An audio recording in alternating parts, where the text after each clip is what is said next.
কোনো গুনাহ নাই, আমার নবীর কোনো গুনাহ নাই। সেই নবী রমজানের আগে রজব শাবান ইবাদতে কাটাইতেন। রমজান তো কোনো হিসাব নাই। নবী ইবাদত করতে করতে করতে করতে করতে করতে আম্মা জান আয়েশা রাদিয়াল্লাহু আনহা বলেন, হাত্তা তারিনা কদামা, নবীর কদম মুবারক ফুলে যাইতো দাঁড়াইয়া থাকতে থাকতে। হুযায়ফা রাদিয়াল্লাহু তাআলা আনহু বলেন, নবী নামাজের ইমাম, আমরা পেছনে মুক্তাদি হয়ে দাঁড়াইলাম। নবী আলহামদু সূরা শেষ করলেন, সূরা বাকারা। ভাবলাম নবী বোধহয় পড়তেছেন শেষ কইরা রুকুতে যাবেন অর্ধেক, না পুরা বাকারা শেষ করলেন প্রথম রাকাতে, রুকুর খবর নাই। এইবার বুঝি দিবে, কয় না, সূরা বাকারার পরে আলে ইমরান শুরু করলেন। চলছে রহমতের নবীর জবানের তেলাওয়াত। সূরা বাকারা শেষ হয়ে গেল, আলে ইমরান চলতেছে, এরপরে রুকুর মধ্যে যাবেন, কয় না, সূরা আলে ইমরানের পরে সূরা নিসাও তেলাওয়াত শুরু করলেন। ও নবীর উম্মতের দল, আজকে নামাজে ইমাম সাহেব একটু কেরাত লম্বা লইলে মাথা গরম হয়ে যায়। হাফেজ সাহেব 20 রাকাত পড়াইছে, এবার ওই মসজিদের কত টাইম লাগছে খবর লয়, কয় যে 1.5 ঘন্টা। আল্লাহর শুকর, আমগো হাফেজ সাহেব বিদ্যুৎ ফেল, কোন জায়গা দিয়া 20 রাকাত শেষ হইল টেরি ভাই নাই। ইন্না সালাতা তানহা আনিল ফাহশাই ওয়াল মুনকার ওয়ালা যিকরুল্লাহি আকবার, নিশ্চয়ই নামাজ সমস্ত পাপের থেকে ফিরাবে। ফিরাবে কেমনে? পাপ লইয়া নামাজে খাড়াইলে কেমনে ফিরাবে? নামাজে মসজিদে গেছে গেঞ্জি গায়ে দিয়া, গেঞ্জির পিছনে সুন্দর করে লেখা তোমাকেই খুঁজতেছি। এগুলোই ঢুকছে মসজিদে নামাজ পড়তে, যাই দেখা যায় 4 মিনিট বাকি, তো কি করবো, বয়ে বয়ে সময় কাটায় লাভ আছে, মোবাইলটা দেখি একটু সময় কাটাই। তো মোবাইল দেখছে বয়ে বইয়া, আর নামাজে দাঁড়ায় ওই মোবাইলের চিন্তা নামাজে ঢুকছে। রমাজান একটা বরকতের মাস, একটা নফল আমলের ফলাফল একটা ফরজের সমান। একটা ফরজ আমল করবেন 70টা ফরজের সমান। ওই যা রমাজানে জাহান্নামের দরজা বন্ধ, জান্নাতের দরওয়াজা খোলা। ও আল্লাহর বান্দা, শয়তানের পায়ে শিকল লাগায় বান্দা, এরপরেও বান্দা তুমি রমাজান পাইয়া যদি আল্লাহর মুহাব্বতে ইবাদত না করো, 6 বছর থেকে রোজা ছাড়ি নাই, আর আপনাদের সন্তান 8 ক্লাসে পড়ে, বয়স কত? 20-এর উপরে উঠে গেছে, এরপরও রোজা রাখে না। আম্মা জান ভোর রাত্রে কয়, আব্বা উঠ, একটু সাহারি খায় 2-1টা রোজা রাখ। আব্বা জান ধাক্কা দিয়া কয়, খবরদার রোজা রাখাইও না, আমার বাবার চেহারা নষ্ট হয়ে যাবে। ওই আব্বাকে বলবো, বাবা আপনার সন্তান রোজা রাখলে চেহারা নষ্ট হয়ে যাবে, এই ভয়ে রোজা রাখাইলেন না। অথচ মোবাইলের দিকে সারা রাত্র তাকাইয়া কবিরা গুনাহ করে করে চেহারা যে নষ্ট করলো। বলো বাবা, এই চেহারা তুমি কোন মেডিসিন দিয়া ভালো করবা? সারাটা রাত কবিরা গুনাহ করেছে মোবাইলের দিকে তাকাইয়া তোমার সন্তান। ওই ঘরে রহমত আসবে কিভাবে? ঘরে আগুন লাগবে না তো লাগবে কি? কিডনি নষ্ট হবে না তো কাটতে হবে। আল্লাহর নবী বড় দোয়া করেছেন, রমজান পাইয়া যারা গুনাহ থেকে নিজেকে বাঁচাইতে পারে না, আল্লাহ কয় তার উপরে ধ্বংস। জিবরাইলও বলে সে ধ্বংস, নবী বলেন আমি আমিন বলিয়া সমর্থন দিলাম, সে ধ্বংস হয়ে যায়। ও আল্লাহর বান্দারা, এখনো সময় আছে, তৈরি হয়ে যান। একটা রোজাও যেন ভাঙ্গা না যায়। অনেক নিমক হারাম, আল্লাহর দুশ্মনেরা কয় গ্যাস্ট্রিক বেড়ে যাবে। অথচ আমি কিতাব দেখলাম, স্বাস্থ্য বিজ্ঞানীদের থিওরি, এই রোজা শুধু সওয়াব না, বরং এই রোজা রাখা পাকস্থলী, পেট, লিভারকে সুস্থ রাখার একমাত্র মেডিসিন রোজা। এই রমজানের বড় আমল রোজা। দ্বিতীয় রাতের বড় আমল তারাবির নামাজ। এরপরে বড় আমল ইফতারি সামনে নিয়ে দোয়া করবা। আর একটা বড় আমল ভোর রাতে সাহারি খাওয়ার টাইম তাহাজ্জুদ পড়বা কমপক্ষে 2 রাকাত। আর একটা বড় আমল হলো আমার মাওলার কোরআনের তেলাওয়াত। আল্লাহর কোরআনের তেলাওয়াত নাই। বিয়াও করাইছে, মাইয়া বিয়া দিছে, জামাইটা কোরআন পড়তে পারে কিনা আব্বা আম্মা একবারও দেখে নাই। ছেলেটারে বিবাহ করায় মাইয়া দেখতে গেল, মেয়েটা কোরআন পড়তে পারে কিনা দেখলো না। বিদেশে যাওয়ার ভিসা দিতে পারবে কিনা এটা কন্টাক্ট করছে আগে। তোমার মাইয়া নিমু, বিদেশের ভিসা দিতে পারবা নি, কন্টাক্ট এটা করছে। মেয়েটা কোরআন শরীফ পড়তে পারে কিনা একটা বার জিজ্ঞেস করলো না। আফসুস। ও আল্লাহর বান্দা, ওই 10 তলা বিল্ডিং করে কি লাভ হবে যেই বিল্ডিং এর উপরে রাজুকের নোটিশ লাগানো? ওই ফ্যাক্টরি করিয়া কি লাভ হবে যেই ফ্যাক্টরির উপরে দুর্নীতি কমিশনের স্লিপ লাগানো, চিঠি লাগানো? ও ভাই, ওই টাকা পয়সা দিয়ে কি লাভ হবে যেই টাকা পয়সা আপনাকে শান্তি দিতে পারবে না? ডাইনিং টেবিলে 15 রকমের খানা সাজাইয়া কি লাভ হবে যদি ডাক্তারের রেড সিগন্যাল থাকে খাইলেই মরবি? অনুরোধ, দলাদলি করে লাভ নাই। আমার কবরে আমি যাব, আপনার কবরে আপনি যাবেন। ওই কবরে কে পীর, কে মুরিদ, কে বক্তা, কে শ্রোতা, কোনো ভেদাভেদ নাই। আজকে আমি বক্তা হয়ে বয়ান করি কত ভাব, আপনারা শ্রোতা, কিন্তু এই ভাব কতক্ষণ জানেননি। আজরাইল যেদিন হাজির হয়ে যাবে সব ভাব শেষ হয়ে যাবে। 3টা সাদা কাফন আমাকেও দিবে, আপনাকেও 3 কাফনের প্যাকেট বানাবে। ওই 3 সাদা কাফনের প্যাকেটে যেদিন ঢুকবো, কে বক্তা, কে শ্রোতা, কে আলেম, কে মূর্খ, কে গরিব, কে ধনী, কে ডাক্তার, কে রোগী, কে ইমাম, কে মুক্তাদি, কোনো ভেদাভেদ থাকবে না।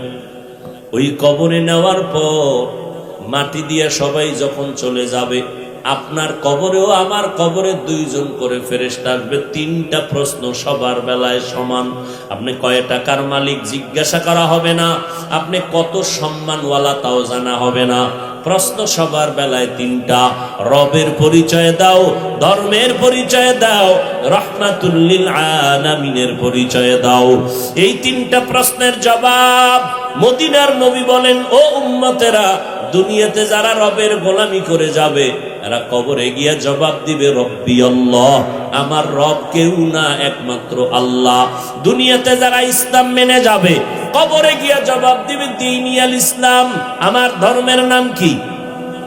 ইসলাম ছাড়া আমার আর কোনো ধর্ম নাই, সব বাদ, আমার একমাত্র ধর্ম ইসলাম।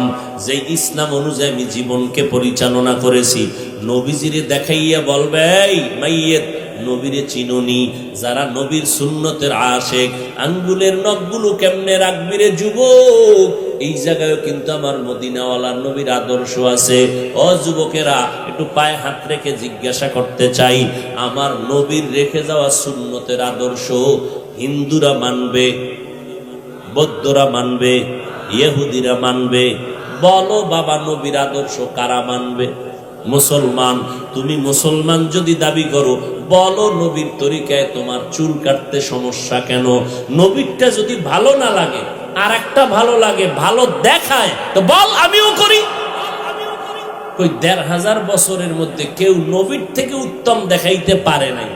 তুই তো মনে করতেছ ইন্দুর বান্দরের মতো চুল কাইটা খুব ভাল লাগে। তোর মা কি দোয়া একটু বাড়ায় দিছে? বরং তুই একটা গাঞ্জা খার, হয়তো তোর মন মতো গাঞ্জা খোরেরা বলবে, হ্যাঁ, একটা কামের মতো আকাম করছো। কই এইভাবে চুল কাটিয়ে চলার দ্বারা কেউ তোমারে ভালো জানে না। এলাকার একটা মুরব্বীও তোমারে মহব্বত করে না, ঘৃণা করে দিলে দিলে। তোমার মা বাবাও তোমারে ভালো জানে না। অতএব নবীর আদর্শের মতো নখ কাটো, চুল রাখো, জুতা বড়। কেমনে তুমি বাথরুমে যাইবা, বের হইবা, সেখানেও নবীর আদর্শ আমার নবী শিখাইয়া গেছেন।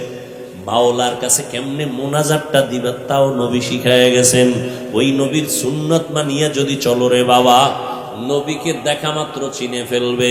চিনা মাত্রই ফেরেশতাদেরকে আল্লাহ একটা কুদরতের গায়েবী আওয়াজ দিবেন। নবী বলেন, আল্লাহ বলবেন, এ ফেরেশতা, আমার বান্দাকে আর জিজ্ঞাসাবাদ করিও না।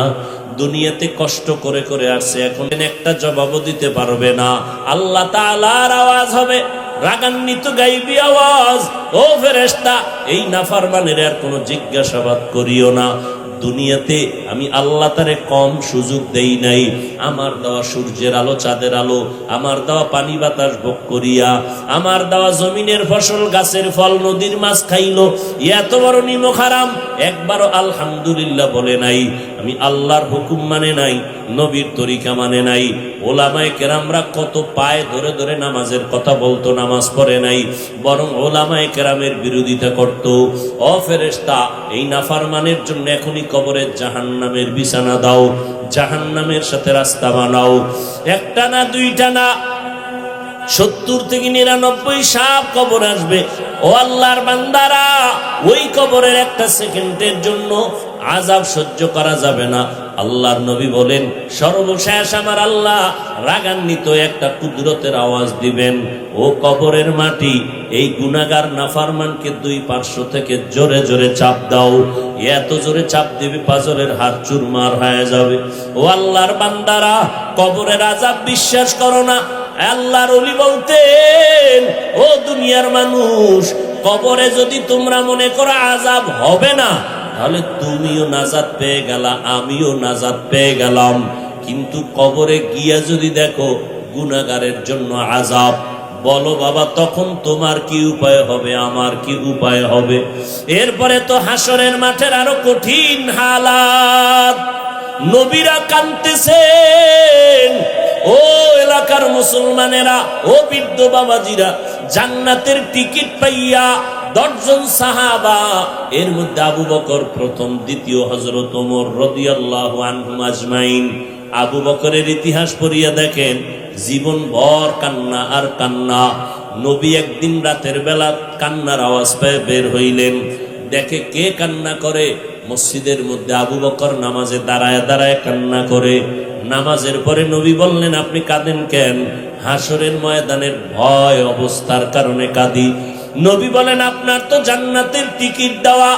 আবু বকর কাঁদেন আর বলেন, নবী, যেই আল্লাহ আমাকে এত মোহাব্বত করে টিকিট দিয়েছেন, ওই আল্লাহ যদি আবার বেজার হইয়া টিকিট ক্যান্সেল করেন, কি উপায় হবে আমার?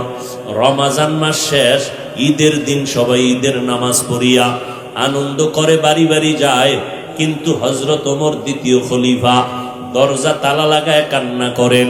আবু হুরায়রা রাদিয়াল্লাহু তাআলা আনহু বলেন, ও খলিফাতুল মুসলিমিন, আনন্দের দিন আপনি কান্না করেন কেন? ওমরে ফারুক রাদিয়াল্লাহু আনহু বলেন, ও ভাই আবু হুরায়রা, একটা রমজান চলে গেল, রোজার মাস রোজা রাখছি, যেইভাবে রোজার হক আদায় করা দরকার ওইভাবে পারলাম কিনা বড় পেরেশান লাগতেছে। রমাজানে তারাবির নামাজ পড়লাম, কোরআন তেলাওয়াত করলাম। নবী তো অভিশাপ দিয়ে গেছেন, রমাজান পাইয়াও যারা গুনাহমুক্ত হতে পারলো না তারা ধ্বংস হয়ে যাক। আমি ওমর পেরেশান হয়ে গেলাম, রমাজান পাইছি কিন্তু গুনাহ থেকে মাপ পাইলাম কিনা সেই পেরেশানি। আবু হুরায়রা বলেন, ও খলিফাতুল মুসলিমিন, জান্নাতের টিকিট তো রেডি, আর পরও কেন এত ভয়? ওমরে ফারুক কাঁদেন আর বলেন, ও ভাই আবু হুরায়রা, আল্লাহ যদি রাগ করিয়া আবার কোন আমলের কারণে বেজার হইয়া যায়, তাহলে আমি আমার ওমরের উপায় কি হবে? ও এলাকার যুবক, ও পর্দার আড়ালের আম্মা জানেরা, সাহাবায়ে কেরাম জান্নাতের টিকিট পাইয়া এত ইলম, এত আমল, এত তাকওয়া, এরপরেও যদি কান্না করেন, আপনার আমার কি পরিমাণ কান্না করা দরকার। অথচ চোখে কোনো পানিও নাই, কান্নার চেষ্টাও নাই। কেউ যদি কান্না করে তাও আমরা মেনে নিতে পারি না, সমালোচনা করি। ভাইজান, অন্যের দিকে না তাকাইয়া নিজের হিসাবটা করে নাও। কোন দিন জানি আজরাইল এসে পড়ে। গত রমাজানে যারা বেঁচে ছিল, এই রমাজানে অনেকেই নাই, আবার আগামী রমাজান পাবো কিনা সে গ্যারান্টিও নাই। ও আম্মা জানেরা, ফাতেমা রাদিয়াল্লাহু তাআলা আনহা নবীর কত কলিজার কন্যা। নবীজি এত আদর করতেন ওই ফাতেমাকে। কোথাও যদি যাইতেন, শেষ ফাতেমার সাথে মোলাকাত করে যাইতেন। আবার কোথাও থেকে আসলে ফাতেমার সাথে আগে দেখা করতেন। ওই ফাতেমাকে নবী বলে গেলেন, ও ফাতেমা, আমি মরিয়া যাব, ইন্তেকাল হয়ে যাবে, তবে শোনো ফাতেমা, ওই কবরে যাওয়ার আগে জাহান্নাম থেকে নিজেরে বাঁচাইয়া কবরে যাইও। ইয়া ফাতেমা তু আনকিজি নফসাকে মিনান নার। ও পর্দার আড়ালের আম্মা জানেরা, ফাতেমা রাদিয়াল্লাহু আনহা জান্নাতের নারীদের সরদারিনী, নবীর কলিজার টুকরা কন্যা। তার যদি অবস্থা এমন হয়, আপনার অবস্থা কেমন হবে? আপনাদের তো কি পরিমাণ কান্না দরকার, আমলের দরকার। আল্লাহর কাছে চোখের পানি ছেড়ে তওবা করেন। নেককার সন্তানের মা হইয়া কবরে যান, সন্তানের ডাক্তার বানাবেন, ইঞ্জিনিয়ার বানাবেন, আলহামদুলিল্লাহ। তবে সন্তান যেন বেয়াদব না হয়, সন্তানের ব্যবহারে যেন ওলামায়ে কেরাম কষ্ট না পায়, সন্তানের ব্যবহারে যেন মুরব্বীরা কষ্ট না পায়। আপনার সন্তানের আদর্শ আর আমল দেখে, আখলাক ব্যবহার দেখে যেন সবাই দোয়া করে। আর এই অবস্থা তৈরি করতে হলে আপনি মায়ের কান্না লাগবে, দোয়া করা লাগবে, সন্তানকে আদর্শওয়ালা ওয়ালা বানাইতে হবে। আল্লাহর কাছে দোয়া করবেন, রমজানে রোজা রাখবেন, তাহাজ্জুদ পড়বেন, কোরআন তেলাওয়াত করবেন, আর আল্লাহর কাছে বলবেন, আল্লাহ নেককার সন্তানের মা বানাইয়া কবরে নাও। আমার সন্তানের দেইখা যেন কেউ কষ্ট না পায়, বরদোয়া না করে। সবাই তখন সন্তানের খারাপ বলবে না, বলবে ওর মা বড় খারাপ। ও আম্মা জানেরা, আজকে উলামায়ে কেরামদের মা তো আপনারা তো হাফেজে কোরআনের মা, আপনারা তো সাহাবায়ে কেরামের মা, আলেমের মা। আরে আম্মা জান, মনটা কি চায় না একটা ভালো সন্তানের মা হইয়া কবরে যাবেন? আপনার সন্তান ডাক্তার হবে, কোরআন পড়িয়া পড়িয়া আপনার জন্য দোয়া করবে, নামাজ পড়ে পড়ে দোয়া করবে। ও আম্মা জান, সন্তান যদি লাইনে না থাকে, পায়ে ধরে হলেও বুঝাইবেন, আল্লাহর কাছে দোয়া করবেন। যতবার হুজুরদের কাছে দোয়া চান, এর থেকে আল্লাহর কাছে বললে সাথে সাথে কবুল হয়ে যাবে। আমরাও দোয়া করি, আপনারাও বেশি করে দোয়া করবেন সন্তানের জন্য। ও সন্তানেরা, ওই মা বাবার চোখের পানি আর দোয়া ছাড়া তুমি পরীক্ষায় ভালো নাম্বার পাও নাই। ওই মা বাবার চোখের পানি আর দোয়া ছাড়া আমি বান্দাও চেয়ারে বসতে পারি নাই। ওই মা বাবার চোখের পানি আর দোয়া ছাড়া, ও টাকাওয়ালা বাড়িওয়ালা, তুমি টাকা পয়সা বাড়ি গাড়ির মালিক হতে পারো নাই। ওই মাকে হারাইয়া তুমি কই যাইতেছ রে যুবক? ওই মাকে কষ্ট দিও না রে ভাই। যদি মায়ের চোখের পানি তোমার কষ্টের কারণে পড়ে, যাও ওই মায়ের কাছে গিয়ে আজকে পারলে দোয়া চাইও। ওই মাকে বলবা, মা কত কষ্ট দিয়েছি আমি তোমাকে, আমার কারণে তুমি কত কান্না করেছো। ও মা, তুমি কত রাত ঘুমাইতে পারো নাই আমার জন্য, খানা খাইতে পারো নাই, কত কষ্ট করেছো আমাকে মানুষ বানাবার পেছনে। ও মা, হয়তো আমি কথার দ্বারা তোমারে কষ্ট দিছি, আজকে তুমি মাফ করে দাও। আমার মাথায় হাত দিয়ে দোয়া করে দাও, আমি তোমার দোয়া ছাড়া সামনে আগাইতে পারবো না। এ যুবকেরা, ওই মা বাবার পারলে একটু দোয়া নিয়ে সামনে আগা। মোনাজাতের মধ্যে কত মানুষ কান্না করে, যুবকেরা কাঁদে, তোর চোখে পানি নাই কেন রে বাবা? একমাত্র কারণ মা বাবার বরদোয়া লাগছে তোর কপালে, এই জন্য তোর চোখে কান্না আসে না, দিলটা নরম হয় না। আল্লাহর কাছে তওবা কর, মনে মনে বল, আল্লাহ আর কোনদিন মা বাবারে কষ্ট দিব না, ওলামায়ে কেরামের বিরোধিতা করে গুনাহগার হব না, নবীর তরিকার বাইরে চলবো না, সুন্নাত অনুযায়ী চলবো, আহলে হক ওলামাদের পরামর্শ নিয়ে চলবো। আল্লাহর কাছে দোয়া করি, আল্লাহ আমাদের সবাইকে কবুল করে নেন। আল্লাহ আমাদের সবাইকে খাঁটি তওবা করার তৌফিক দান করেন। তওবার উপরে মজবুত হইয়া মরণ পর্যন্ত নবীর সুন্নাত অনুযায়ী চলার তৌফিক দান করেন, আমিন। নূরের তৈরি ফেরেশতা অল টাইম আল্লাহর তাসবিহ পড়ে, গুনাহ করবে দূরের কথা, গুনাহ চিনেই না।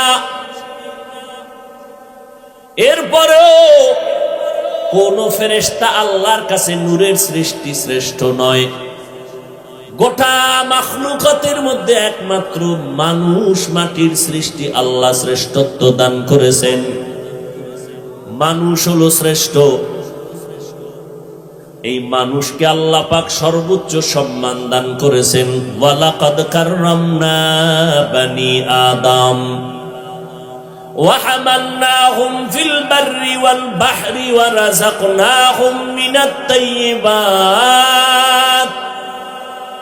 وفضلناهم على كثير ممن خلقنا تفضيلا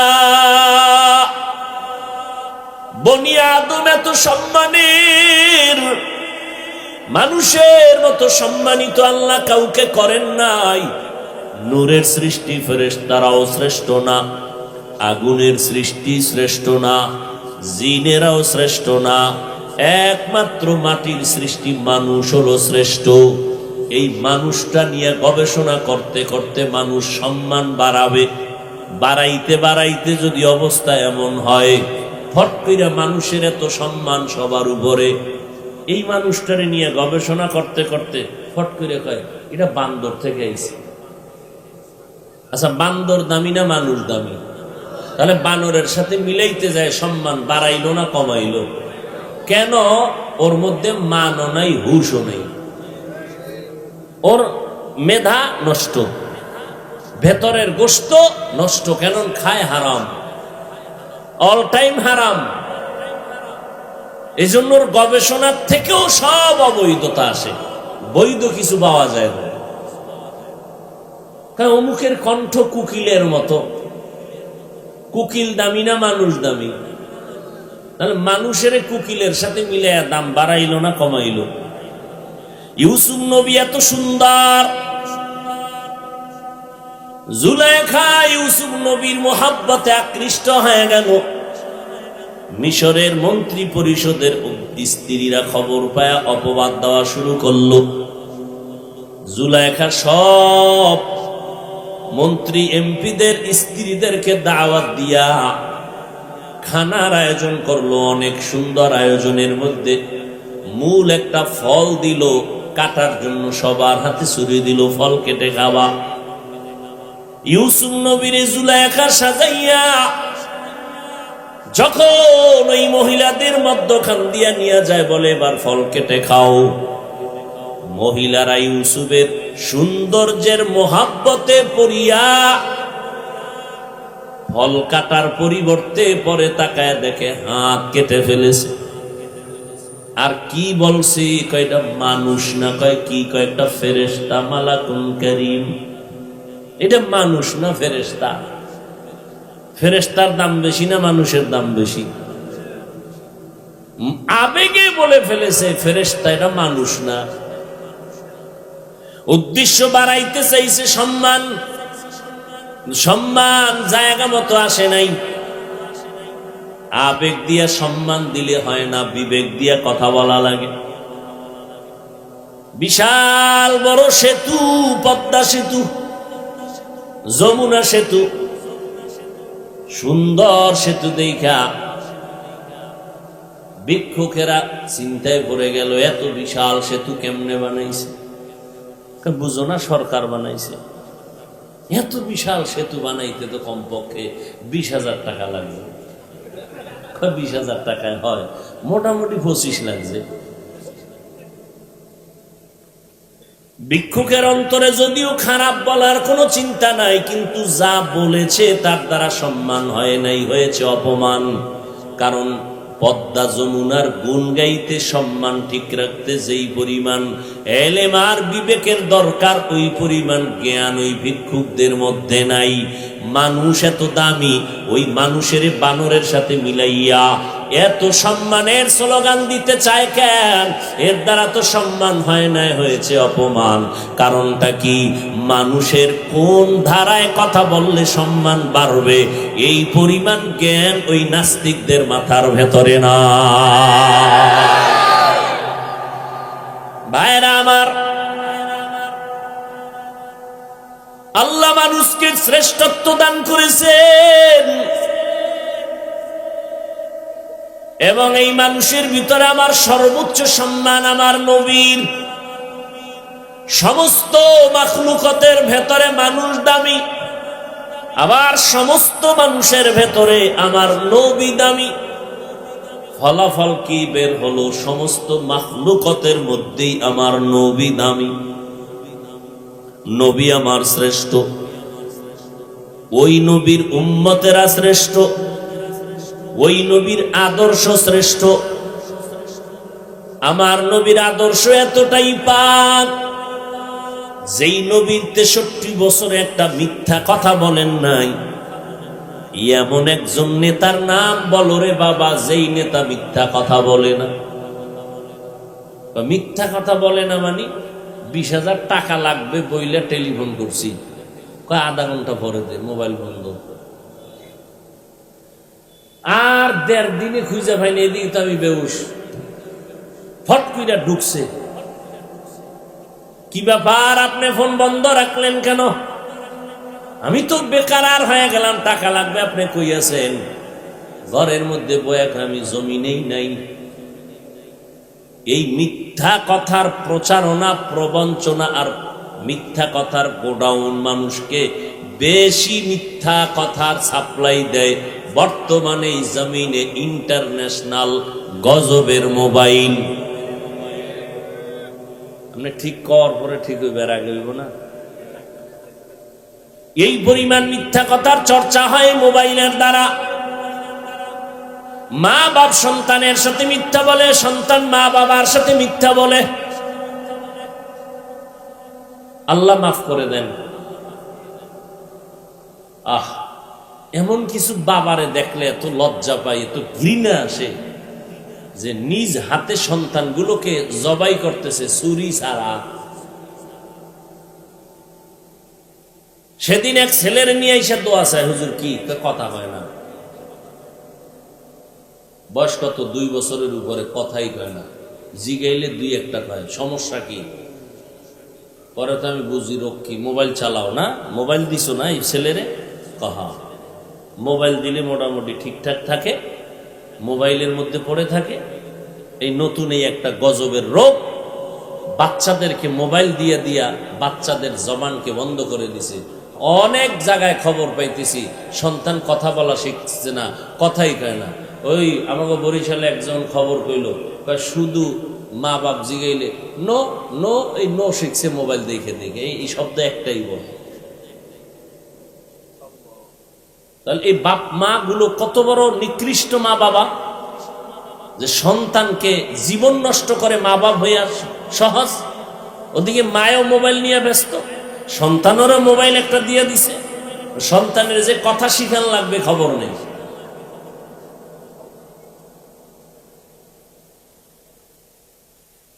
জাহান্নামে যাওয়ার আর কি পথ আছে?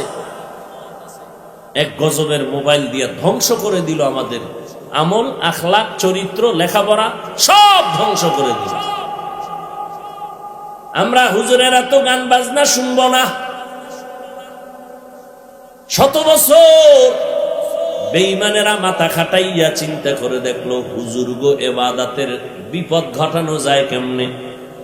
এরা তো গান শুনবে না, নাচ দেখবে না, কি করা যায়? গবেষণা করে করে ইউসুফ জুলাইখা সাজায় নাটক বানাইছে। হুজুরে তো এটা দেখতে পারে, এটা তো গান বাজনা নাই। ঠিকই হুজুর এটা নিয়ে পাগল হয়ে আছে, দেখতেছে। কিও আজান হয়েছে, টাইম আছে জামাতের 10 মিনিট। আচ্ছা ঠিক আছে, কি দেখেন আপনি মোবাইলে? না না, খারাপ কিছু না। কি কয়? ইউসুফ নবীরে দেখতেছি। ইউসুফ জুলাইখার নাটক দেখি, মুসা ফেরাউনের নাটক। কোন বাড়ির এক বেশ্যারে বানাইছে জুলাইখা, আর কোন এলাকার এক সুন্দরী ছেলেরে বানাইছে ইউসুফ নবী। বানায় একটা নাটক সাজাই দিল। বাস আমগো হুজুর গো নাটক দেখে গেছে 10 মিনিট, আধা ঘন্টা, নামাজে যাইয়া হই নাটকের মেয়েরা চলতেছে।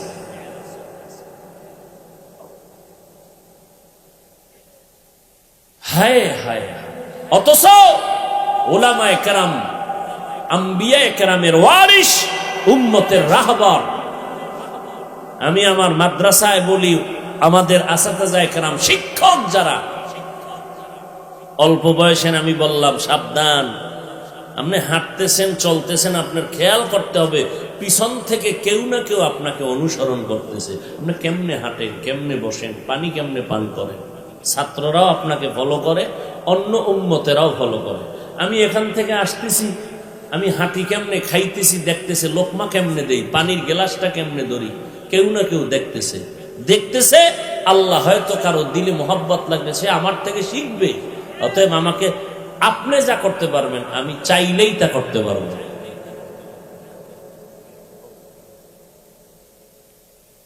হ্যাঁ, বড় কঠিন কথা। আল উলামা ওয়ারাসাতুল আম্বিয়া, উলামায়ে কেরাম আম্বিয়া কেরামের ওয়ারিস, টাকা পয়সার ওয়ারিস না। লা ইউয়ারিসু দিনারা ওয়ালা দিরহামা, উলামায়ে কেরাম নবীর ওয়ারিস, তবে টাকা পয়সার ওয়ারিস না। অতএব উলামায়ে কেরাম টাকার পিছে দৌড়াবে না, সম্পদের পেছনে পাগল হবে না। উলামায়ে কেরাম ইলম নিয়া, নবীর ইলমে ওহী নিয়া সব সময় চিন্তা ফিকির করবে উম্মতের কেমনে ইলম দেওয়া যায়, উম্মতের কেমনে ইলমের নূর দেওয়া যায়, মদিনার আদর্শ দেওয়া যায়। আর উলামায়ে কেরামের সম্মান বাড়ানোর জন্য যা প্রয়োজন আমার আল্লাহ কুদরতের দ্বারা ব্যবস্থা করে দিবেন। কিন্তু উলামায়ে কেরাম নবীর ওয়ারিসের সূত্র বাদ দিয়া যদি দুনিয়া দুনিয়া নিয়ে দৌড়াইতে থাকে, তখন ওই উলামায়ে কেরামের সম্মানের পয়েন্টগুলো আস্তে আস্তে কমতে থাকবে, কমতেও আছে। আপনাদের চট্টগ্রামের ইতিহাস, উলামায়ে কেরামের ইতিহাস, হাটহাজারী মাদ্রাসার ইতিহাস, চোখের পানির ইতিহাস, কান্নার ইতিহাস। এই মাদ্রাসাগুলোতে জাহান্নামী মানুষ ঢুকতো, জান্নাতি হয়ে বের হতো। এটা শুধু কিতাব পড়লে জান্নাতি হবে এমনটা না, পড়ানেওয়ালারাও জান্নাতির প্রতীক ছিল, পড়নেওয়ালাদেরও জান্নাতের প্রতীক বানায় দিছে।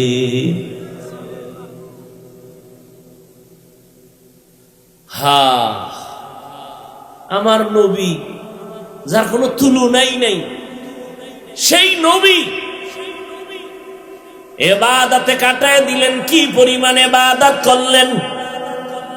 কোরআন শরীফ খুঁজো,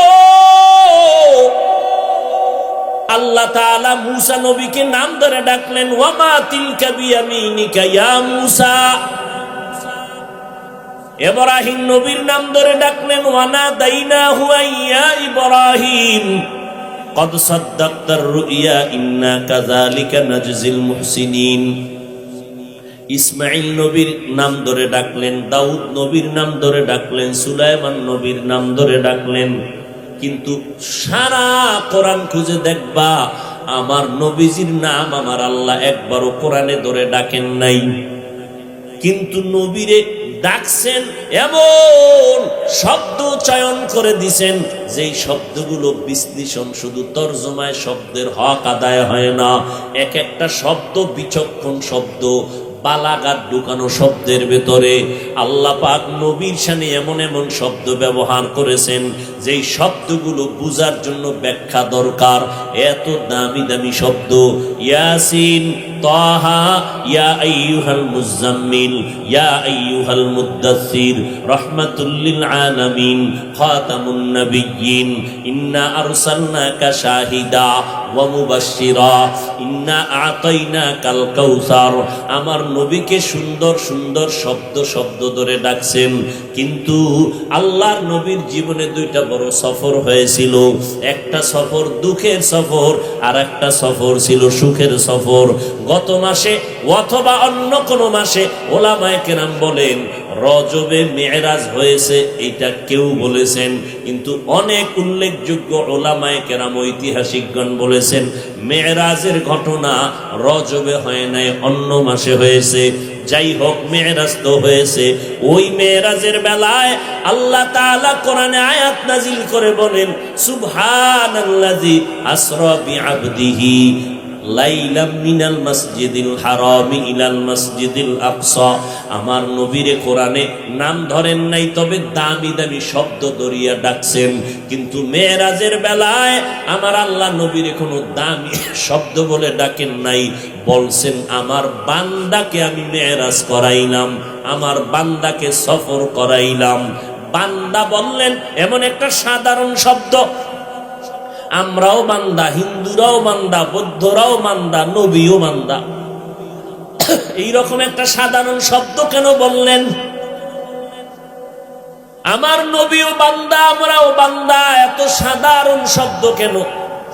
বলে এই শব্দটা দিয়ে আল্লাহ পাক কঠিন কঠিন তিনটা কারণ উল্লেখ করেছেন, কঠিন তিনটা সমস্যার সমাধানের ইঙ্গিত করেছেন শুধু এই শব্দের মাধ্যমে।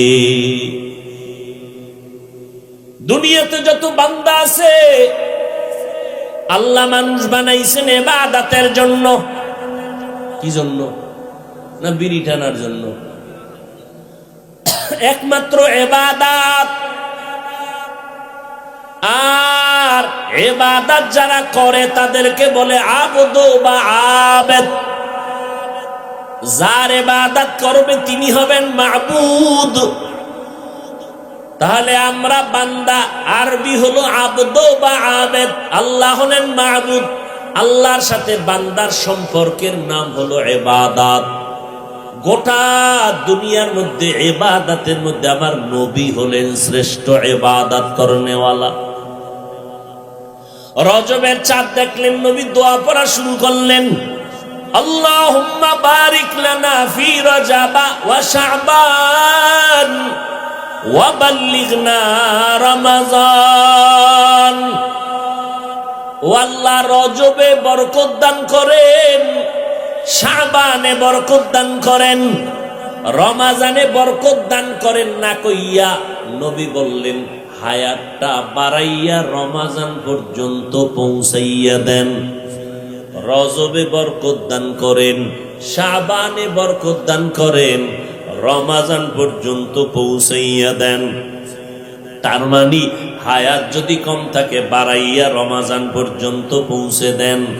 মরণ থাকলে যেন রমাজানে হয়, আগে না হয়। কারণ রমাজান এমন বরকতের মাস, আল্লাহ মানুষ বানাইছেন ইবাদতের জন্য। আকলওয়ালারা একটা পশুকে বুঝাইলেও কিন্তু কিছু কথা বুঝে, যদি ওর বুঝের মতো মেধা আল্লাহ দেয় না। গরু আছে না, গরুটার মধ্যে কিছু বুঝ আছে। কোরবানির বাজারে যদি গরু বিক্রি করতে নেন, বিক্রি করতে না পারলে গলায় রশি লাগায় দিবেন, গরু মালিকের আগে নিজে নিজে মালিকের বাড়ি চলে যায়। ঠিক নেই? অথচ গরুটার ভালো মন্দ যাচাই করার জ্ঞান নাই। গরুটারে যদি বয়ান করেন 3 দিনের জন্য শ্বশুর বাড়ি বেড়াইতে যাই, বাড়িটা ভাড়া দিবি। তোর পেটে ক্ষুধা লাগলে বাড়ির পেছনে যথেষ্ট পরিমাণ খানা আছে, খাবি। বাথরুম থাকলে সুন্দর টাইলস করা বাথরুম আছে, দরজা খুলে গেলাম, তুই ভিতরে গিয়ে বাথরুম করবি। গরুটারে 3 ঘন্টা বয়ান করলে বুঝবে? ও বাথরুমের সময় হলে মালিকের মাথায় ভরে না বাইরে ভরে, ঠাস করে ছেড়ে দেবে। কারণ বুঝার মতো আকল আল্লাহ দেন নাই। আল্লাহ পাক আকল দিয়েছেন মানুষকে। ও মানুষ, একটু চিন্তা করো, আল্লাহ মানুষ বানাইছেন ইবাদতের জন্য, আর কোনো কাজের জন্য বানান নাই। আপনার আমার কাজ হলো ইবাদত করা। ইবাদত মানে সারাটা রাত্র যায় নামাজ বিছাইয়া তাসবিহ টানবেন, সারা দিন রোজা রাখবেন। একজন সাহাবী এইভাবে নবীর কাছে বলতেছিলেন, আমার নবী কয় কি চাও? কয় বিয়ে শাদী করব না, শুধু আমার মালিকের নিয়ে আমি ভাববো। নবী কয় আমার থেকে তুমি বড় বুজুর্গ হয়ে গেছো। না, আমি তো এত বড় নবী, এত বড় রসুল, আমি তো বিয়ে করলাম, আমার তো সন্তান আছে, আমি তো বাজার করি, আমি তো বাজারে যাই। নবী বাজারে যাইয়া ঘরের বাজার নিজে মাথায় করে নিয়ে যায়, হাতে করে ঘরে নিয়ে যায়। একজন সাহাবী কয়, নবী আপনি কেন নিবেন? আমরা তো আছি। কয় আমার দায়িত্ব, আমার হক আমাকে আদায় করতে দাও। তাহলে সারা রাত যায় নামাজে বিছাইয়া তাসবিহ টানার নাম ইবাদত না। ব্যবসা করা ইবাদত, চাকরি করা ইবাদত, লেখাপড়া করা ইবাদত, ঘুমানো ইবাদত, সব ইবাদত। দুনিয়াতে যা করবেন সব ইবাদত হতে হবে নবীর তরিকায়। ব্যবসার মধ্যে কি নবীর তরিকা নাই? বলেন না কেন ভাই? চাকরির মধ্যে আমার নবী চাকরি করছেন না? আমার নবী চাকরি করেছেন। আল্লাহর নবী সব ধরে ধরে ধরে ধরে দেখায় দিলেন। আমাদের কাজ হলো ইবাদত, আর আমাদের ইবাদত করতে যা লাগবে সব আল্লাহ ব্যবস্থা করে দিয়েছেন। আমাদের খানার দরকার আল্লাহ দিয়েছেন, আমাদের পানির দরকার আল্লাহ ব্যবস্থা করে দিয়েছেন, আমার আপনার জন্য আলোর দরকার, সূর্য দিয়ে আলোর ব্যবস্থা করে দিয়েছেন। ও ভাই, ভালো করে বুঝেন, আল্লাহ তাআলা আপনার আমার জন্য বাতাসের দরকার ব্যবস্থা শুধু করেন নাই, ফ্রি দিলেন, ফ্রি। আপনার পানির পিপাসা লাগছে, দোকানে গিয়ে বলবেন ভাই 1 গ্লাস পানি দাও, 1 গ্লাস নাই তো কি, একটা বোতল আছে 10 টাকা দিয়ে কিনে নাও। আর আল্লাহ আপনারে পানি দিছেন, কোনো বিল নেই, ফ্রি। সরকার এটারে পাইপ লাগাইয়া তাই মাসে মাসে বিল দাও। আল্লাহ সূর্যের আলো দিছেন, ফ্রি। মানুষ এটারে দইরা মেশিনের মধ্যে ঢুকাইয়া এবার ঘরের মধ্যে একটা আলো জ্বালায় মাসে মাসে বিল দাও। দিবা না, তার কাটা। আল্লাহ বলেন আমার কোনো বিল লাগবে না, ফ্রি দিলাম। তোমার শ্বাসকষ্ট, হসপিটালে গেছো, অক্সিজেনের পাইপ লাগাইছো, 2 ঘন্টা পরে বলে কম্পিউটারে এই পরিমাণ বিল আসছে, দাও। আল্লাহ কয় ও বান্দা দেখ, যত বাতাস লাগবে আমি ফ্রি দিয়ে দিলাম। ও বান্দা তোর খানার জন্য যা প্রয়োজন ফ্রি দিয়ে দিলাম, পানি দিলাম ফ্রি, বাতাস দিলাম ফ্রি, কোনো বিল নাই। এত কিছু তোরে দেই কেন জানো? আমার কোনো ছেলে নাই যে আলাদা আদর করব, আমার কোনো স্ত্রী নাই আলাদা মোহাব্বত করব। আমার জিন্দেগির আমি আল্লাহর জন্য একমাত্র মোহাব্বতের বস্তু তোরা বান্দা বান্দি। তোরা ছাড়া আমার আপন কেউ নাই। মানুষ আমি আল্লাহর আপন, অতএব আমি আল্লাহ তুই চাওয়ার আগে সব দিয়া দিছি। তোরা বেশি মোহাব্বত করি, দিয়া টিয়া ছেলে বড় হয়ে গেছে, মাইয়াও বড়, বিয়া দিয়া মা বাবায় শান্তি, পেরেশান মুক্ত। মাইয়াও বিয়া দিছি, ছেলেও বিয়া দিছি, টেনশন নাই। মাইয়া গেছে স্বামীর বাড়ি, ছেলে এখন বউলে এসে ঘরে, ছেলের ডাইকা খাই ওই জায়গা আছে আমার, ওখানে একটা মোটামুটি রুম উড়ায় থাক, কামাই রুজি করে তুই খাইয়া মর, আমাকে 1 টাকাও দেওয়া লাগবে না, তুই মর না বাস, ওদিকে যা, ঝামেলা শেষ। আল্লাহ কয় এই বান্দা, তোর যা দরকার অগ্রিম দিয়া আমি আল্লাহ ঘুমাই নাই। লা তাখুযুহু সিনাতুন ওয়ালা নাওম, ঘুমাই তো নাই, ওই বরং প্রতিদিন গভীর রাতে যখন আসমান ঠান্ডা, জমিন ঠান্ডা, নীরব, নদীর মাছ ঘুমায়, পশু পাখি ঘুমায়, ঘরের মানুষ ঘুমায়, ওই সময় আমি আল্লাহ প্রতিদিন রাতের বেলা প্রথম আসমানে এসে আমি বান্দার কি দরকার দেওয়ার জন্য আসি। আরো লাগবে নি বল, চাবি দিয়ে দিব। নেওয়ার জন্য আসি না, দেওয়ার জন্য আসি। অতি গভীর হয় রজনী যখন, নীরবে প্রভুর নাম জপিও তখন। প্রভুর করুণা যদি পাইবারে চাও, গভীর রাতে উঠে প্রভুর গুণগান গাও। এমন একটা রাত নাই যে রাতে আল্লাহ আসে না। গভীর রাতের শেষ ভাগে আমার আল্লাহ প্রথম আসমানে আসেন। বান্দা কি প্রয়োজন বল। ব্যবসা কইরা আল্লাহ আইছে ঠিক না, আমি নেওয়ার টাইম করি, আমার তো সময় নাই, ব্যবসা করে ঘুমায় গেছি। বাসায় গেলাম 12টায়, যাইয়া 3 পেট খাইয়া একটু ঘুমাবো, এখানে আবার মোবাইলের মোরাকাবায় ব্যস্ত হয়ে গেছি। ফজরের আগে আগে ঘুমায় পড়ে গেলাম, 8টা 9টা আবার দোকানে গেলাম, সময় পাই নাই। আল্লাহ কয় একটা সময় তোরে দিলাম, এটা তো তুই পাইলি। বলে কেমন? কয় ইবাদতের মুখ্যম একটা সময় হলো রমজানের মাস। একটু নজর করে দেখ, সাহারি খাওয়ার পুরা টাইম হলো তাহাজ্জুদ পড়ার টাইম। বাঙালি এত খারাপ, খাইতে খাইতে আজান ঠেকায় দেয়, 2 রাকাত নামাজ পড়ে না। এত খাওয়া খায়, গল্প করে করে আজান ঠেকায় দিছে, এরপরও খাওয়া শেষ হয় না, কিন্তু 2 রাকাত তাহাজ্জুদ পড়লো না। 11 মাসে তো টাইম নাই, রমজান সাহারি খাওয়ার পুরো টাইম, তাহাজ্জুদের টাইম, 2 রাকাত নামাজ পড়ে যদি আল্লাহর কাছে বলতে পারতাও, আল্লাহ আমার সন্তান কথা মানে না, তুমি সন্তানের বাধ্য করে দাও, আমার সন্তানের জবানে সমস্যা দূর করে দাও, আমার ব্যবসায় ঝামেলা সমাধান করে দাও, আল্লাহকে যদি বলতি রে মানুষ সমস্যা 8 রাকাতের বেশি ভারী না। এখন থেকে মাজা টাইট করো, রমাজানে 1 নফলের দাম ফরজের সমান, তুমি 8 পড়বা কেন, 20 রাকাত পুরা পড়বা, পুরা পরে পরে সওয়াব নিবা। শুধু 20 না সময় পাইলে সারা রাত নামাজে কাটাও, সাহারি খাইয়ের পরে ঘুমাও। 1 মাস না ঘুমাইলে কি হইব, তারাবির পরে আমলে নেমে যাও। সাহাবায়ে কেরামের মধ্যে একজন জবরদস্ত সাহাবী তামিমে দারি রাদিয়াল্লাহু তাআলা, তিনি এক রাত্রে তাহাজ্জুদে ঘুমের কারণে উঠতে পারে নাই।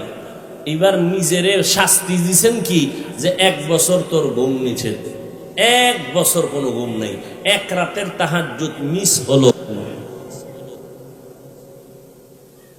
রহমতের নবী যার কোনো গুনাহ নাই, আমার নবীর কোনো গুনাহ নাই, সেই নবী রমজানের আগে রজব শাবান ইবাদতে কাটাইতেন। রমজান তো কোনো হিসাব নাই, নবী ইবাদত করতে করতে করতে করতে করতে করতে আম্মা জান আয়েশা রাদিয়াল্লাহু আনহা বলেন, হাত্তা তারিমা কদামা, নবীর কদম মুবারক ফুলে যাইতো দাঁড়াইয়া থাকতে থাকতে। হুযায়ফা রাদিয়াল্লাহু তাআলা আনহু বলেন, নবী নামাজের ইমাম, আমরা পেছনে মুক্তাদি হয়ে দাঁড়াইলাম, নবী আলহামদু সূরা শেষ করলেন, সূরা বাকারা, ভাবলাম নবী বোধহয় পড়তেছেন শেষ কইরা রুকুতে যাবেন অর্ধেক, না পুরা বাকারা শেষ করলেন প্রথম রাকাতে, রুকুর খবর নাই, এইবার বুঝি দিবে, না সূরা বাকারার পরে আলে ইমরান শুরু করলেন, চলছে রহমতের নবীর জবানের তেলাওয়াত। সূরা বাকারা শেষ হয়ে গেল, আলে ইমরান চলতেছে, এরপরে রুকুর মধ্যে যাবেন, কয় না, সূরা আলে ইমরানের পরে সূরা নিসা তেলাওয়াত শুরু করলেন। ও নবীর উম্মতের দল, আজকে নামাজে ইমাম সাহেব একটু কেরাত লম্বা লইলে মাথা গরম হয়ে যায়। হাফেজ সাহেব 20 রাকাত পড়াইছে, এবার ওই মসজিদের কত টাইম লাগছে খবর লয়, কয় যে 1.5 ঘন্টা। আল্লাহর শুকর, আমগো হাফেজ সাহেব বিদ্যুৎ ফেল, কোন জায়গা দিয়া 20 রাকাত শেষ হইল টেরি ভাই নাই। আহারে নামাজ, এই নামাজে গুনাহ থেকে ফিরাবে না। ইন্নাস সালাতা তানহা আনিল ফাহশাই ওয়াল মুনকার ওয়া লাযিকরুল্লাহি আকবার, নিশ্চয়ই নামাজ সমস্ত পাপের থেকে ফিরাবে। ফিরাবে কেমনে? পাপ লইয়া নামাজে খাড়াইলে কেমনে ফিরাবে? নামাজে মসজিদে গেছে গেঞ্জি গায়ে দিয়া, গেঞ্জির পিছনে সুন্দর করে লেখা তোমাকেই খুঁজতেছি। এহলো ঢুকছে মসজিদে নামাজ পড়তে, যাই দেখা যায় 4 মিনিট বাকি, তো কি করবো, বয়ে বয়ে সময় কাটায় লাভ আছে, মোবাইলটা দেখি একটু সময় কাটাই। তো ওই মোবাইল দেখছে বয়ে বইয়া, আর নামাজে দাঁড়ায় ওই মোবাইলের চিন্তা নামাজে ঢুকছে। অথচ মক্কা মদিনা এখন ইউটিউব খুলবে, এই যুবকেরা মোবাইল তো দেখবি, তোর বাপ মায় মান্নত করছে, এটা না দেখে তুই জাহান্নামে যাবি না। আজকে যে ইউটিউব খুলবি, দেখবি তো দেখবি, আমার বয়ানে ফিরবি না। তো যেহেতু দেখবি, দেখ, গুনাহ করলে আর কম করবি কে, ফিরে তো জানো ঢকমত খাইতে পারো। আজকে গিয়া মক্কা মদিনার ইমাম সাহেবের তেলাওয়াত শুনবি, ইউটিউবে সার্চ দিবি মক্কার ইমামের তেলাওয়াত, ওটা মোবাইলটায় তেলাওয়াত লাগাইয়া বালিশের পাশে মোবাইলটা রাইখা তুই শুয়ে শুয়ে মোবাইলটা শুনবি তেলাওয়াত। তোর দুনিয়ার আকাম করা লাগলে করার পরে 5 মিনিট শুনিস, বালিশে মাথা লাগাইয়া মক্কার ইমামের তেলাওয়াত শুনতে শুনতে তুই ঘুমাইয়া যাবি রে যুবক। নজর করে দেখবি ইমামও কান্না করে, মুক্তাদিরাও কান্না করে। মাওলার কোরআন তেলাওয়াত আমি তো কসম করে বলতে চাই, যদি এক সপ্তাহ যদি মক্কা মদিনার ইমামের তেলাওয়াত শুনতে শুনতে তুই প্রতিদিনই অভ্যাস করো ঘুমাইয়া, এক সপ্তাহ পরে তুই নিজেই ওয়াদা করবি জীবনে আর গানের আওয়াজ কানে দিবি না। ঘুমের মধ্যে মরে না কেউ? তুই যদি আজরাইল আইসা রাইতে দেখে তোর কানের মধ্যে হিন্দি গানের তার লাগানো, কি পরিমাণ তোর কপালটা খারাপ হয়ে যাবে বল। হ্যাঁ, এই মোবাইলের কারণে মায়ের সাথে কি পরিমাণ খারাপ আচরণ করেছ রে যুবক সন্তান। এই মোবাইলের মায়ায় পড়িয়া বাবার টাকা চুরি করছো, মায়ের টাকা চুরি করেছ। এই মোবাইলের কারণে শিক্ষকের সাথে বেয়াদবি করেছো। এই মোবাইলের কারণে কত জনের সাথে অপরাধমূলক আচরণ করেছো। ও আব্বা জানেরা, ও পর্দার আম্মা জানেরা, অনুরোধ করে বলে গেলাম, যদি ভালো সন্তানের মা বাবা হইয়া কবরে যাইতে চান, পায়ে হাত রেখে বলে যাব, সন্তানটাকে কখনো শিশু অবস্থায় মোবাইল হাতে দিবেন না। কপাল পুড়ে যাবে, সন্তানেরটা পড়ার আগে আপনাদেরটা পুড়ে যাবে। এই অপরাধ করিয়েন না, নিজের হাতে সন্তানের জীবনটা নষ্ট করিয়েন না।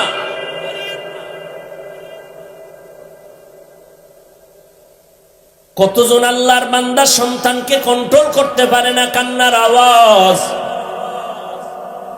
ও আল্লাহর বান্দারা, ও পর্দার আড়ালের আম্মা জানেরা, ও বৃদ্ধ বাবাজি, ও যুবক, আমি বলি না আপনারা আমাদের মতো হুজুর টুপিওয়ালা পাগড়িওয়ালা হয়ে যান। স্কুলে পড়েন, কলেজে পড়েন, চাকরি করেন, ব্যবসা করেন। রমাজান একটা বরকতের মাস, একটা নফল আমলের ফলাফল একটা ফরজের সমান। একটা ফরজ আমল করবেন 70টা ফরজের সমান। ওই যা রমাজানে জাহান্নামের দরজা বন্ধ, জান্নাতের দরওয়াজা খোলা। ও আল্লাহর বান্দা, শয়তানের পায়ে শিকল লাগায় বান্দা, এরপরেও বান্দা তুমি রমাজান পাইয়ে যদি আল্লাহর মোহাব্বতে ইবাদত না করো, 6 বছর থেকে রোজা ছাড়ি নাই। আর আপনাদের সন্তান 8 ক্লাসে পড়ে, বয়স কত? 20-এর উপরে উঠে গেছে, এরপরও রোজা রাখে না। আম্মা জান ভোর রাত্রে কয়, আব্বা উঠ, একটু সাহারি খায় 2-1টা রোজা রাখ। আব্বা জান ধাক্কা দিয়ে কয়, খবরদার রোজা রাখাইও না, আমার বাবার চেহারা নষ্ট হয়ে যাবে। ওই আব্বাকে বলবো, বাবা আপনার সন্তান রোজা রাখলে চেহারা নষ্ট হয়ে যাবে, এই ভয়ে রোজা রাখাইলেন না। অথচ মোবাইলের দিকে সারা রাত্র তাকাইয়া কবিরা গুনাহ করে করে চেহারা যে নষ্ট করলো। বলো বাবা, এই চেহারা তুমি কোন মেডিসিন দিয়া ভালো করবা? সারাটা রাত কবিরা গুনাহ করেছে, মোবাইলের দিকে তাকাইয়া তোমার সন্তান। ওই ঘরে রহমত আসবে কিভাবে? ঘরে আগুন লাগবে না তো লাগবে কি? কিডনি নষ্ট হবে না তো কাটতে হবে। আল্লাহর নবী বড় দোয়া করেছেন, রমজান পাইয়া যারা গুনাহ থেকে নিজেকে বাঁচাইতে পারে না, আল্লাহ কয় তার উপরে ধ্বংস। জিবরাইলও বলে সে ধ্বংস। নবী বলেন আমি আমিন বলিয়া সমর্থন দিলাম, সে ধ্বংস হয়ে যায়। ও আল্লাহর বান্দারা, এখনো সময় আছে, তৈরি হয়ে যান। আর 1 সপ্তাহ বলতেও বাকি নাই, একটা রোজাও যেন ভাঙ্গা না যায়। অনেক নিমক হারাম আল্লাহর দুশ্মনেরা কয় গ্যাস্ট্রিক বেড়ে যাবে। অথচ আমি কিতাব দেখলাম, স্বাস্থ্য বিজ্ঞানীদের থিওরি, এই রোজা শুধু সওয়াব না, বরং এই রোজা রাখা পাকস্থলী, পেট, লিভারকে সুস্থ রাখার একমাত্র মেডিসিন রোজা। হুজুর গোনা মানবা না, তুমগো প্যান্ট শার্ট টাইওয়ালা গবেষকরা যা কইছে এটাও মানবা না, তা তুমি তো মানুষই না। ওই নাস্তিকরা যে বান্দর কইছে সে বান্দরই। হুজুর গোনা মানবা না, কারণ সত্য হইলেও মানবে না কিছু মুসলমান। কেন? হুজুর গোনা মানতে গেলে একটু ছোট হওয়া লাগে। হুজুর গোদারে ছোট হইবে কার? এইরকম কিছু মানুষের মন আছে যে না, হুজুর গোদারে ছোট হওয়া যাবে না। তো হেগো লাইনের কেউ কইলে এবার মাথা নত করে দেয়, আসলে হইতেও পারে। তাহলে তুমগো লাইনের গবেষকদের গবেষণা, রোজা শুধু সওয়াব না, রোজা হলো পাকস্থলী, লিভার, তোমার হার্টকে সুস্থ রাখার একমাত্র মাধ্যম হলো রোজা।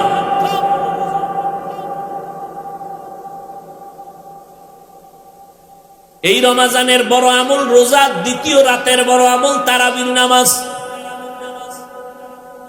এরপরে বড় আমল ইফতারি সামনে নিয়ে দোয়া করবা, আর একটা বড় আমল ভোর রাতে সাহারি খাওয়ার টাইম তাহাজ্জুদ পড়বা কমপক্ষে 2 রাকাত। আর একটা বড় আমল হলো আমার মাওলার কোরআনের তেলাওয়াত।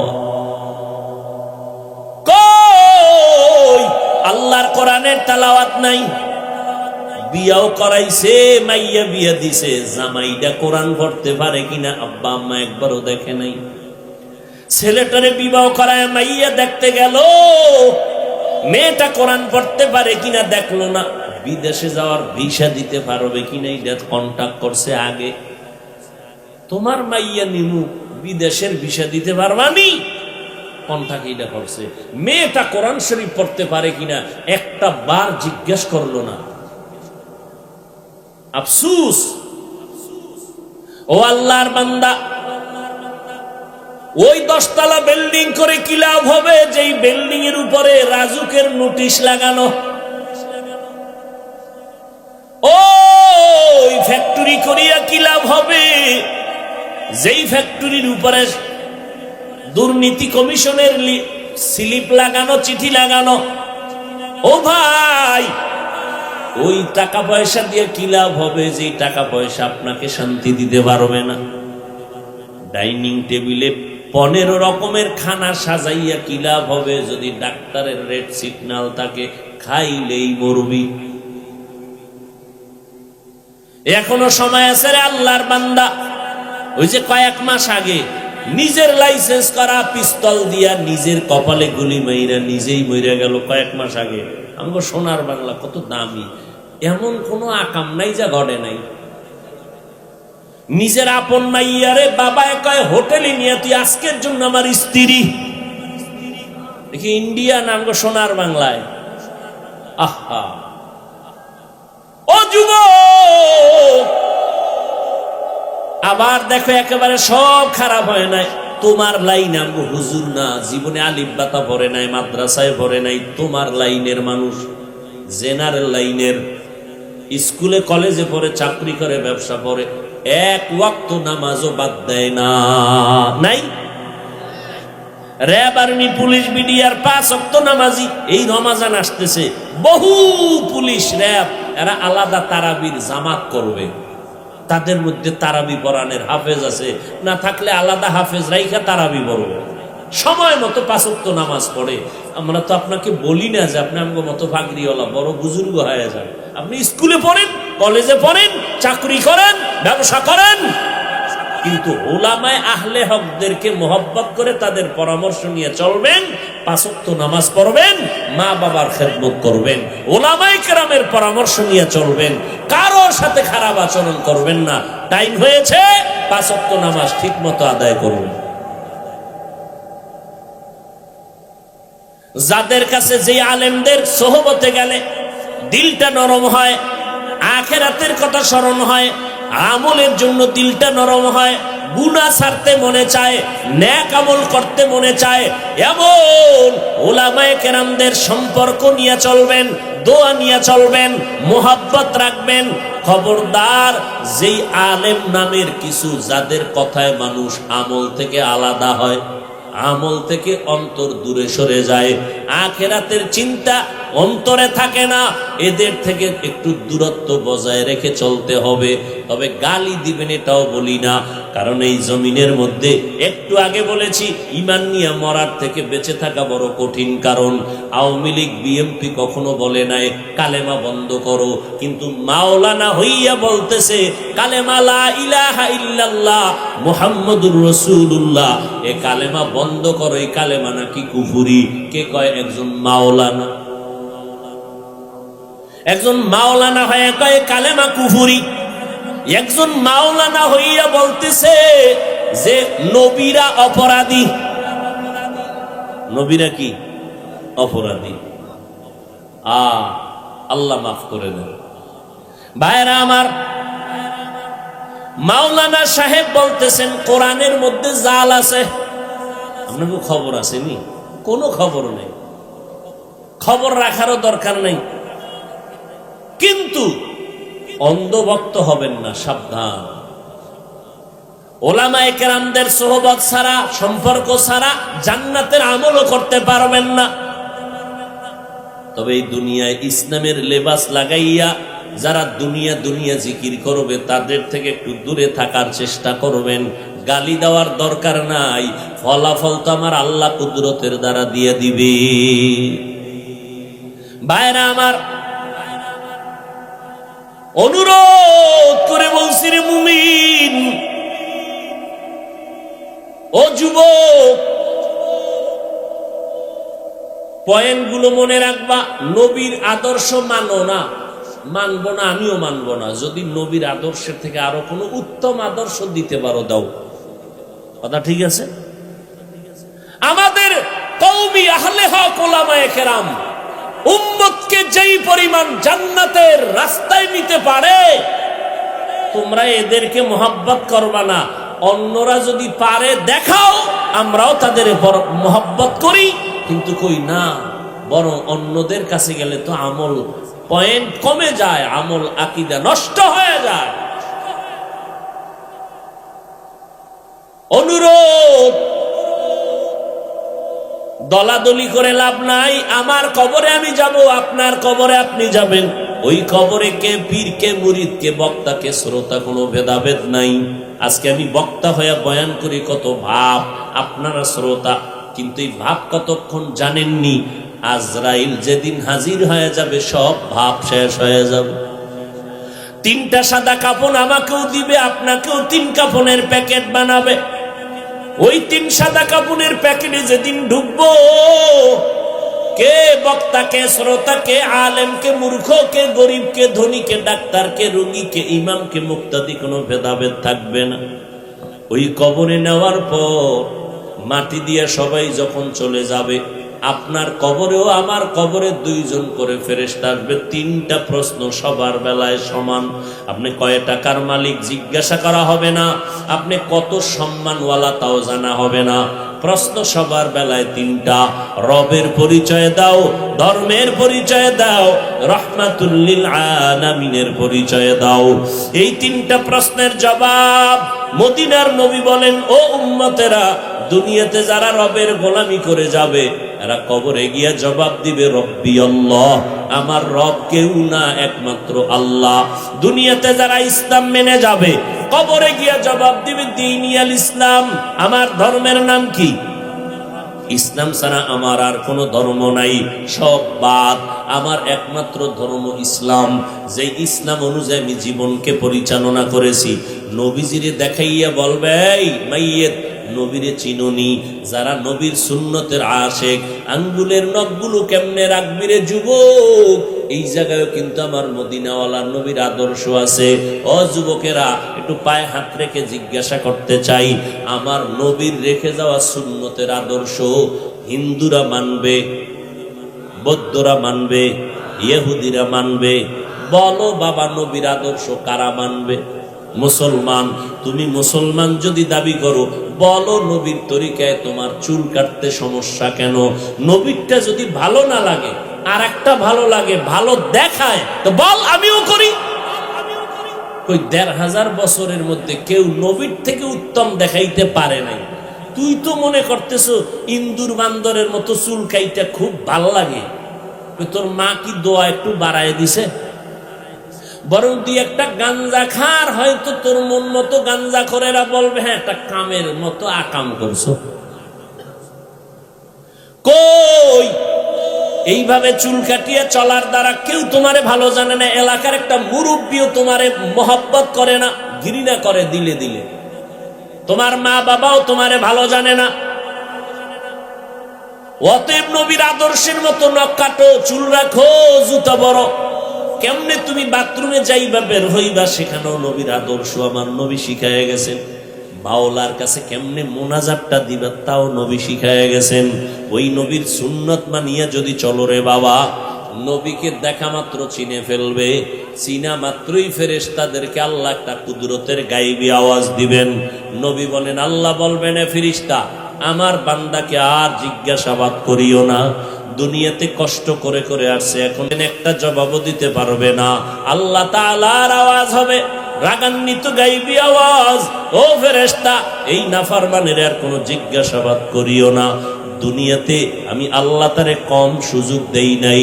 আমার দেওয়া সূর্যের আলো, চাঁদের আলো, আমার দেওয়া পানি বাতাস ভোগ করিয়া, আমার দেওয়া জমিনের ফসল, গাছের ফল, নদীর মাছ খাইলো, এত বড় নিমক হারাম, একবারও আলহামদুলিল্লাহ বলে নাই। আমি আল্লাহর হুকুম মানে নাই, নবীর তরিকা মানে নাই। ওলামায়ে কেরামরা কত পায়ে ধরে ধরে নামাজের কথা বলতো, নামাজ পড়ে নাই, বরং ওলামায়ে কেরামের বিরোধিতা করত। ও ফেরেশতা এই নাফরমানের জন্য এখনই কবরের জাহান্নামের বিছানা দাও, জাহান্নামের সাথে রাস্তা বানাও। একটা না, দুইটা না, 70 থেকে 99 সাপ কবর আসবে। ও আল্লাহর বান্দারা, ওই কবরের একটা সেকেন্ডের জন্য আযাব সহ্য করা যাবে না। আল্লাহর নবী বলেন, সর্বশেষ আমার আল্লাহ রাগান্বিত একটা কুদরতের আওয়াজ দিবেন, ও কবরের মাটি, এই গুনাহগার নাফরমানকে দুই পার্শ্ব থেকে জোরে জোরে চাপ দাও। এত জোরে চাপ দিবে পাজরের হাত চুরমার হয়ে যাবে। ও আল্লাহর বান্দারা, কবরের আযাব বিশ্বাস করো না।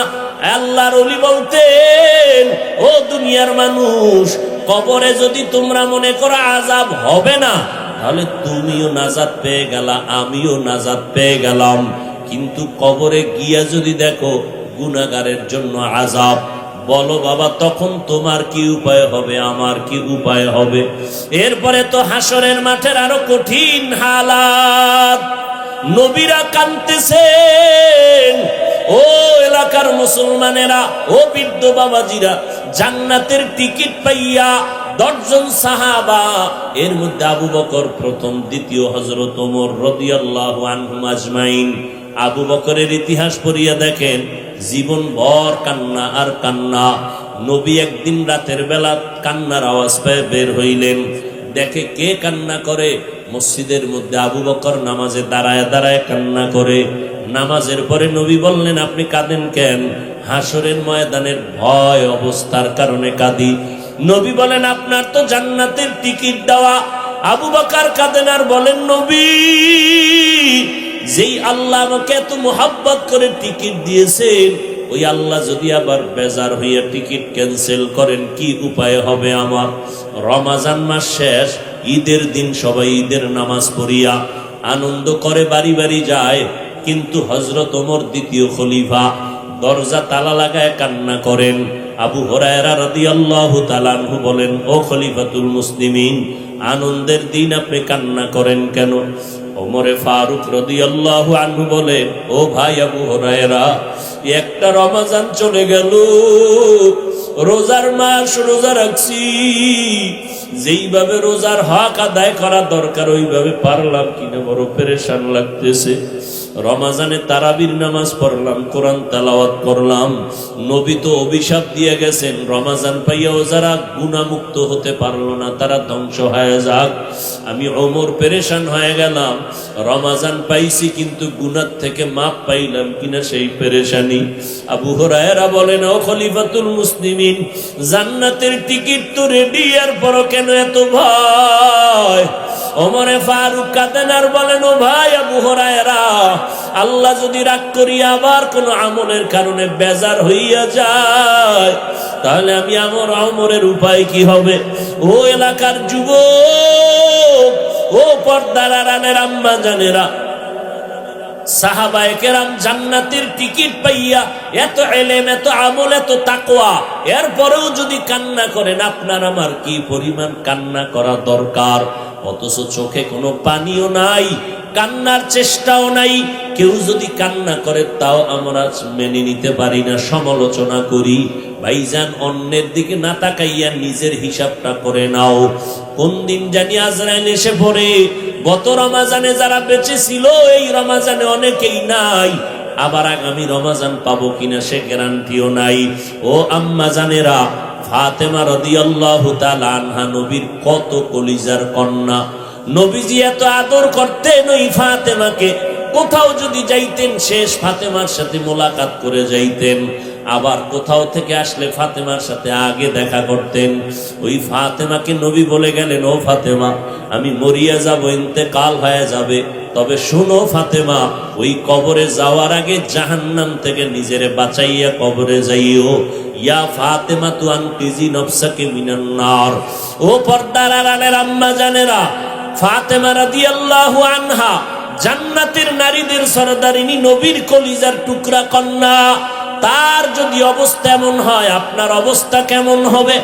আপনাদের তো কি পরিমাণ কান্না দরকার, আমলের দরকার। আল্লাহর কাছে চোখের পানি ছেড়ে তওবা করেন।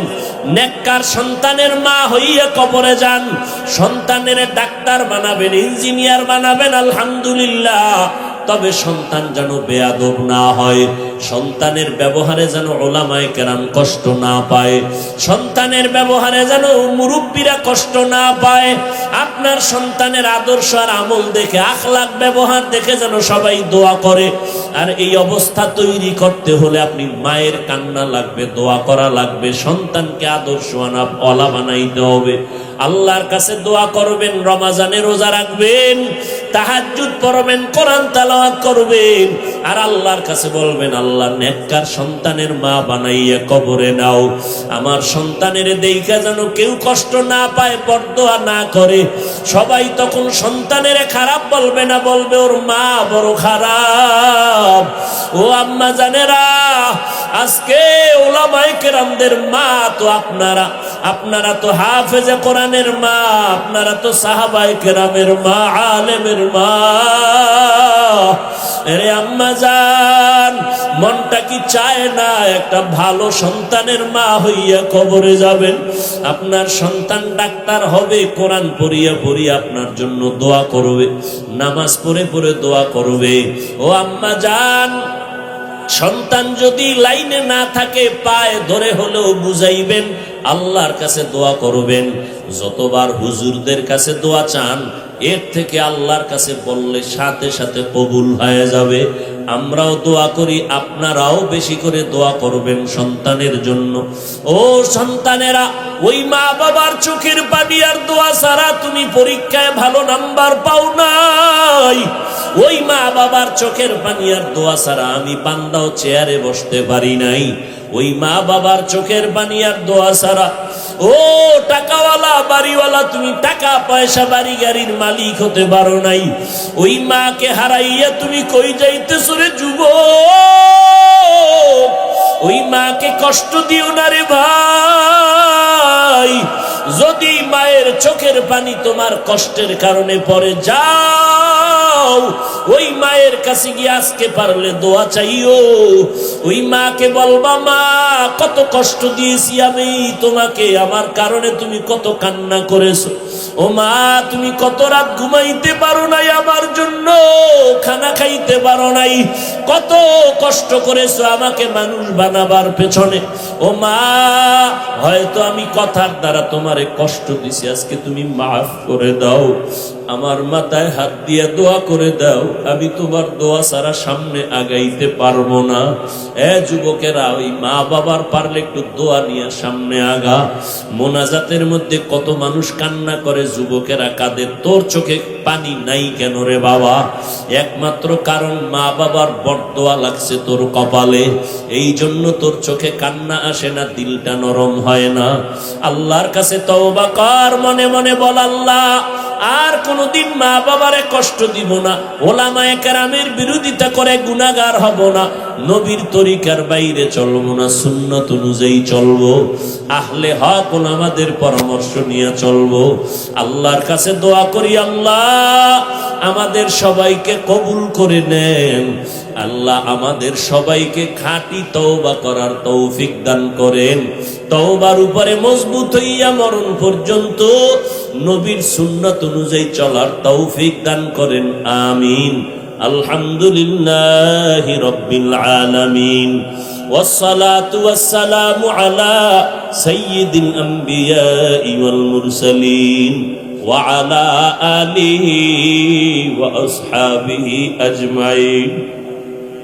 ইয়া আরহামার রাহিমিন, ইয়া আরহামার রাহিমিন, ইয়া আরহামার রাহিমিন রব্বিরহামহুমা কামা রব্বায়ানি সগীরা রব্বিরহামহুমা কামা রব্বায়ানি সগীরা اللهم إنك عفو كريم تحب العفو فاعف عنا اللهم إنا نسألك رضاك والجنة ونعوذ بك من سخطك والنار اللهم اجعلني في عيني صغيرا وفي أعين الناس كبيرا اللهم إنا نعوذ بك من البرص والجنون والجذام وسيء الأسقام ربنا ظلمنا